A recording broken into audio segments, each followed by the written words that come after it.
ಇದ ನೋಡ್ರಿ ನಮ್ಮ ಖರೆ ಪಾಂಗಳ ಲಕ್ಷ್ಮಿ. ನಮಸ್ಕಾರ ರೀ ಎಲ್ಲ ನಮ್ಮ ಮಂದಿಗೆ. ನಾನು ನಿಮ್ಮ ಕುರಿಕಾಯಿ ಹುಡುಗ ಸಿದ್ದು.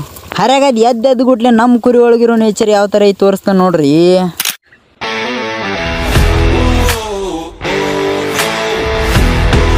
ಹರ್ಯಾಗದ ಕಣ್ಣು ತಿಕ್ಕೊಂದು ಎದ್ದು ನೋಡಗೊಡ್ದು ಅಂದ್ರೆ ನಮ್ಮ ಕುರಿ ಒಂದು ಇದ್ದಿತ್ರಿ. ಹೆಂಗಿತ್ತು ನೋಡ್ರಿ ನಮ್ಮ ಕುರಿ ಮರಿ. ಕುರಿಯಾಗ ಒಂದು ಮರಿ ಹೊಡಿತಂದ್ರೆ ಒಂಥರ ಖುಷಿ ಆಕತ್ರಿ. ಮತ್ತು ನಮ್ಮ ರೈತ ಬೆಳೆದ ಬೆಳಿ ಇಂಥ ಮಂಜಿನ್ಯಾಗ ಗುಬ್ಬಿಗಳು ಬಂದು ತೆನಿ ಮೇಲೆ ಕುಂತಾಗ ನೋಡಾಕ ಎಷ್ಟು ಚಂದ ಅನಿಸ್ತು ನೋಡ್ರಿ. ತೆನಿ ತೂಗಿದಾಗ ಇದನ್ನೆಲ್ಲ ನೋಡ್ಕೊಂಡು ಕಣ್ಣು ತಂಪು ಮಾಡ್ಕೊಂಡು 4 ಮರಿ ಮಡಿಗುರಿ ಕುಡಿಸಿ ಹಾಲು ಹಿಡ್ಕೊಂಡು ಹೊಂಟೆ ನೋಡ್ರಿ ಚಾಕ. ಕರಿ ಚಾದಾಗ ಕುರಿ ಹಾಲು ಹಾಕಿ ಒಂದು ಒಟಕ ಚಾ ಕುಡಿದ್ರೆ ಅದರ ಮಜಾನ ಬೇರೆ ರೀ. ಮತ್ತು ಕುರಿಯನವ್ರಾಗ್ಲಿ ಚಾ ಕುಡ್ದಂಥವ್ರು ಹೆಂಗಿರ್ತಿ ಅನ್ನೋದು ಕಮೆಂಟ್ ಹಾಕ್ರಿ. ಮತ್ತು ನಮ್ಮ ಕುರಿಯಾಗ 2 ಮರಿ ತೋರಿಸ್ತಾ ನೋಡ್ರಿ ಯಾವ ಥರ ಹುಟ್ಟ್ಯಾವು. ಇದೇನು ನೋಡಾದಿರಿ ನೋಡ್ರಿ, ಇದು ಪಾಂಗಳೆ ಮರಿ ಐತ್ರಿ.